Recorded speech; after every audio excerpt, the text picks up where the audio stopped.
Ever wondered what happens when someone close to a celebrity simply vanishes?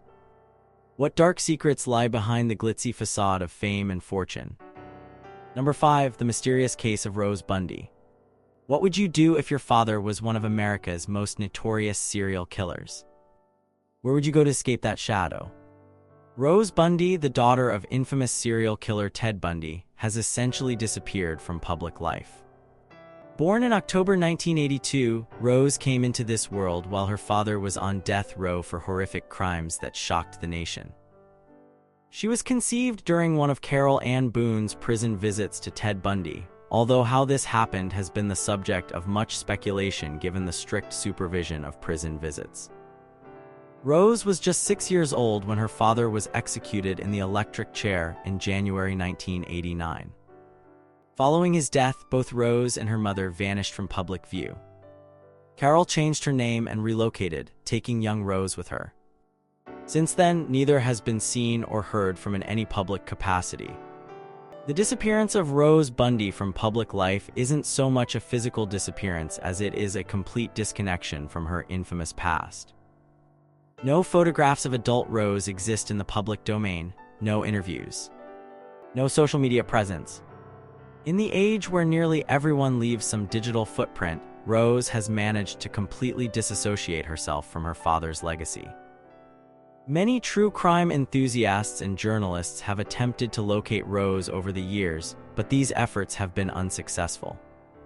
Some reports suggest she may have changed her name and started a new life somewhere in the United Kingdom, while others believe she remains in the United States living under an assumed identity. The 2019 film Extremely Wicked, Shockingly Evil and Vile, starring Zac Efron as Ted Bundy, renewed interest in Bundy's family, but Rose remained elusive. The film depicted Bundy's relationship with Elizabeth Klopfer and her daughter, but made only passing reference to his biological daughter. What's particularly fascinating about Rose's disappearance is that it appears to be entirely voluntary. In an era of true crime obsession and the children of infamous killers sometimes speaking out about their experiences, Rose has chosen absolute privacy. No one can blame her, considering the horrific legacy her father left behind. But questions remain: how has she coped with the knowledge of who her father was?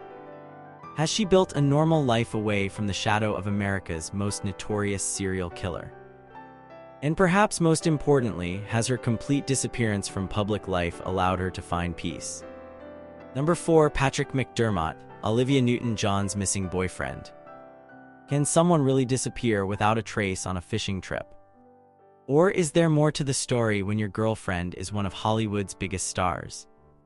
Patrick McDermott, the longtime boyfriend of Grease star Olivia Newton-John, vanished during an overnight fishing trip off the coast of California in June 2005, sparking one of Hollywood's most enduring mysteries. McDermott, a cameraman by profession who had dated Newton-John for 9 years, boarded the fishing vessel Freedom for an overnight expedition on June 30, 2005.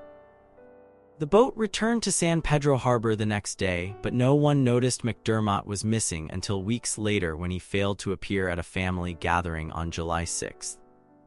His personal effects, including his wallet, passport, and car keys, were found on the boat. His car was discovered in the parking lot at the marina. The circumstances surrounding his disappearance were peculiar from the start. None of the 22 passengers or crew members reported seeing McDermott go overboard.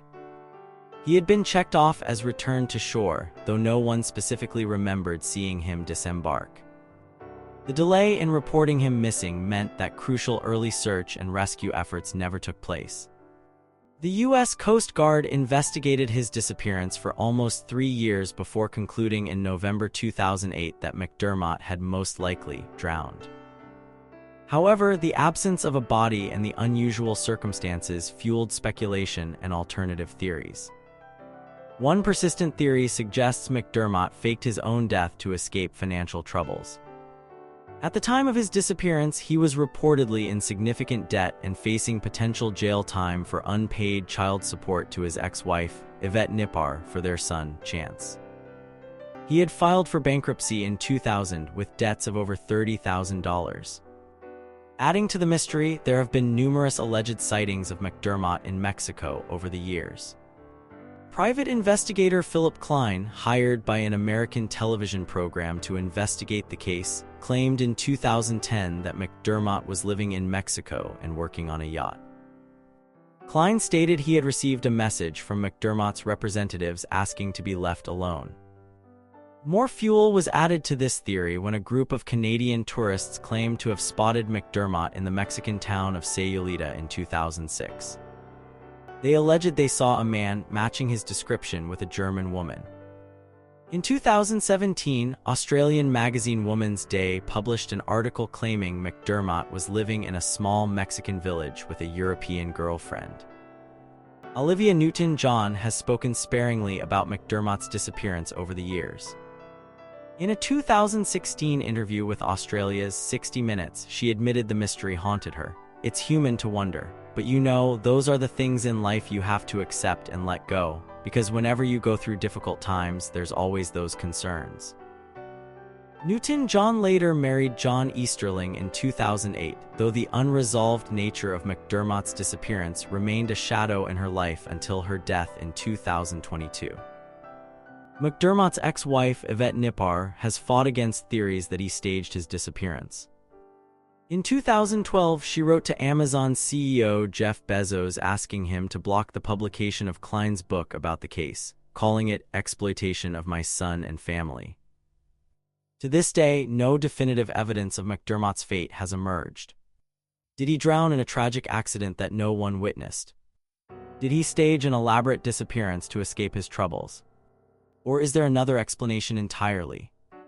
The case remains one of Hollywood's most perplexing mysteries, a strange footnote in the life of one of its most beloved stars. Number 3. Richie Edwards of Manic Street Preachers. How does a rock star vanish without a trace? What demons drive someone to potentially stage their own disappearance? The disappearance of Richie Edwards, the lyricist, rhythm guitarist, and co-frontman of Welsh rock band Manic Street Preachers, has become one of music's most enduring mysteries. On February 1, 1995, the 27-year-old musician vanished from the Embassy Hotel in London, just as the band was about to embark on a promotional tour of the United States. The day before his disappearance, Edwards had withdrawn £200 from his bank account, which he would continue to do every day until his account was empty. He checked out of the Embassy Hotel at 7 a.m., leaving behind his packed suitcase. Over the next 2 weeks, there were reported sightings of Edwards at the Newport Passport Office and at the Newport bus station.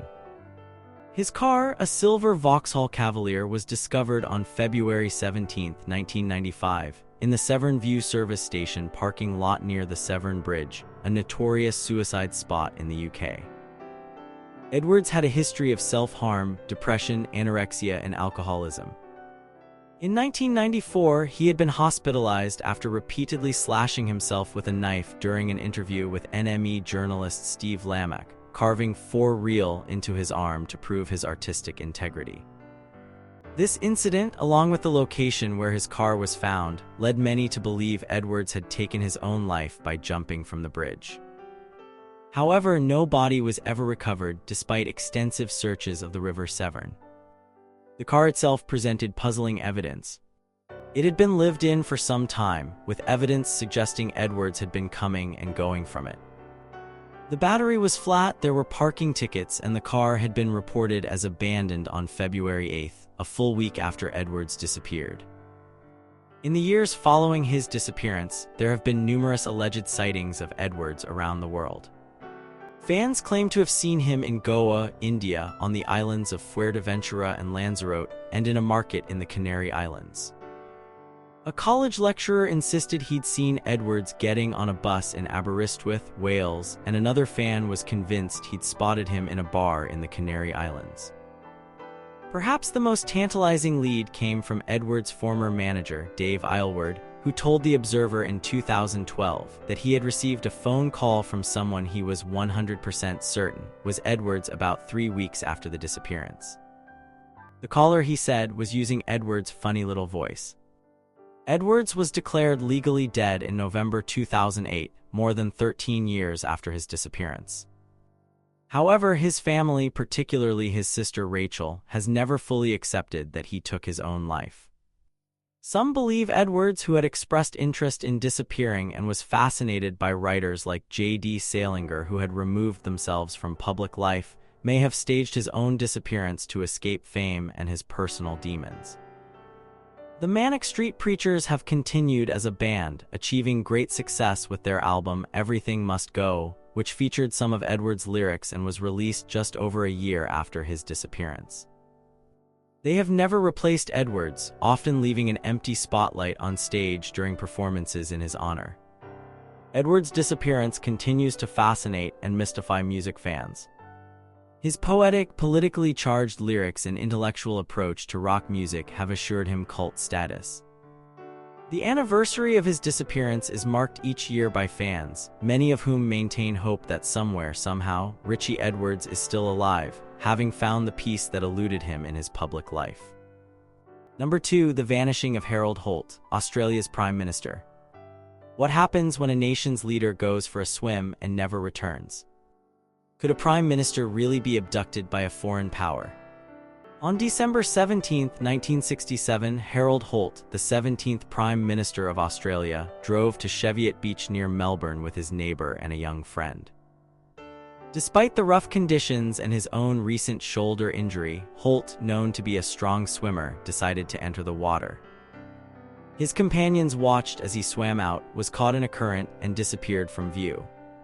Despite one of the largest search operations in Australian history, involving ships, divers, aircraft, and thousands of volunteers, his body was never found. Holt's disappearance created a constitutional crisis in Australia. The country had lost its leader without warning and without a clear succession plan. Eventually, John McEwen, the leader of the Country Party, was sworn in as interim Prime Minister while the Liberal Party elected a new leader. The official explanation for Holt's disappearance is that he drowned, swept away by the strong rip currents and rough seas at Cheviot Beach. A 2005 coronial inquest officially concluded that Holt had drowned in accidental circumstances. This seems the most logical explanation given the dangerous swimming conditions that day, Holt's age, 59, and his recent health issues.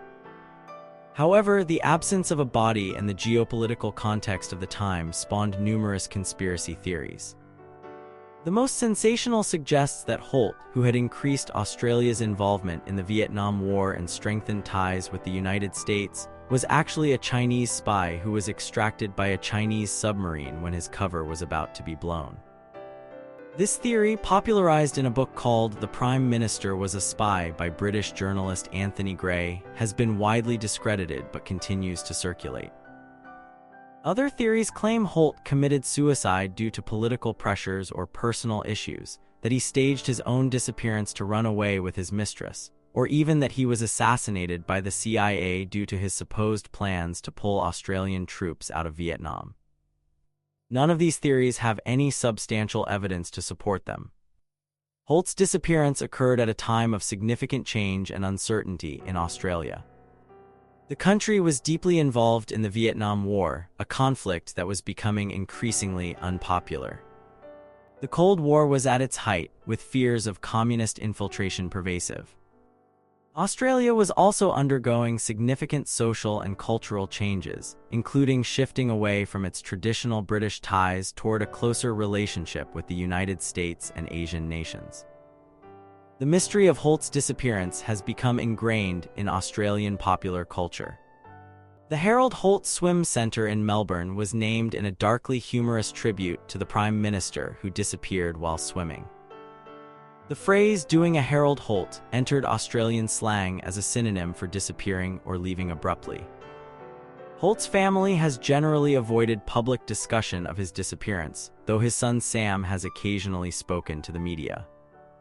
In a 2008 interview, Sam Holt expressed his belief that his father simply misjudged the conditions and drowned, stating that Harold was not the sort of person to commit suicide. Despite the official conclusion that Holt drowned, the absence of a body means that a small element of doubt will always remain. The case represents a unique moment in modern political history, the unexplained disappearance of a sitting world leader. The fact that it happened in broad daylight with witnesses present yet still resulted in no body being found adds to the enduring mystery. Number 1. Pablo Escobar's missing millions, the disappearance of Roberto Escobar's memory. Can billions of dollars really vanish without a trace? What happens when the only person who knows where the money is hidden claims to have forgotten everything? At the height of his power in the 1980s, Pablo Escobar, the infamous Colombian drug lord and leader of the Medellin cartel, was reportedly earning $420 million a week. His cartel supplied an estimated 80% of the cocaine smuggled into the United States, turning Escobar into one of the wealthiest criminals in history with an estimated net worth of $30 billion in today's money. But where did all that money go? That's where the strange case of Roberto Escobar, Pablo's older brother and the cartel's chief accountant, comes into play. Roberto, known as El Osito, the Little Bear, wasn't just Pablo's brother, he was his trusted financial advisor and the keeper of the cartel's secrets. As the accountant for the massive criminal enterprise, Roberto knew where the money was hidden, who was paid off, and most importantly, where Pablo buried or stashed his enormous cash reserves. According to various accounts, Pablo Escobar buried millions, possibly billions, in cash across Colombia. Unable to launder all his proceeds and certainly unable to deposit them in banks, Pablo allegedly buried cash in fields, built hidden compartments in walls, stashed it in abandoned buildings, and created countless secret caches throughout the countryside. Roberto, as the financial brain of the operation, was one of the few people who knew the locations of these treasure troves. Pablo Escobar was killed in a rooftop shootout with Colombian National Police in Medellin on December 2, 1993. With his death, Roberto became one of the few living people who knew where the money was hidden. The Colombian government, DEA, rival drug lords, and treasure hunters all wanted this information. Roberto was arrested and spent 10 years in prison. In 1993, while incarcerated, he opened a letter bomb that severely injured him, resulting in partial blindness and hearing loss. But most significantly for our story, he claimed the explosion caused partial memory loss. Upon his release from prison in 2003, Roberto made a startling claim. He could no longer remember where the majority of Pablo's money was hidden. The explosion, he said, had wiped clean portions of his memory, including the crucial information about the locations of the buried cash. This convenient amnesia has been met with significant skepticism. Many believe Roberto is feigning memory loss to protect himself, revealing the locations would make him a target for criminal organizations, or potentially to keep the locations secret for his own benefit. In his 2009 book, The Accountant's Story, Roberto shared some insights into the cartel's finances but maintained that he couldn't remember many of the hiding places. He did reveal some fascinating details, like the fact that Pablo lost an estimated $2.1 billion in cash each year to water damage, rats eating the bills, and other storage problems. He described how the cartel spent $2,500 monthly just on rubber bands to hold stacks of cash together. Over the years, some of Escobar's hidden cash has been found. In 2016, a farmer in Colombia discovered $600 million buried on his land.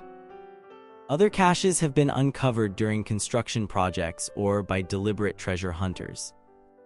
But these discoveries are believed to represent only a tiny fraction of the hidden wealth. Roberto, now in his 70s, operates the Escobar Inc. business and runs a museum dedicated to his brother's life. He has occasionally teased that he might still remember some locations, but has never provided specific information that has led to major recoveries. The case of Roberto Escobar and the missing millions represents one of the strangest disappearances related to a celebrity, not of a person, but of the memory of billions of dollars in hidden cash. Whether Roberto truly forgot the locations due to his injuries or is maintaining an elaborate deception remains one of the great mysteries of the Escobar saga. Is Roberto Escobar really suffering from memory loss, or is he the keeper of secrets worth billions? And if these caches of cash do exist, will they ever be found, or will they remain hidden, slowly decomposing in their secret locations across Colombia?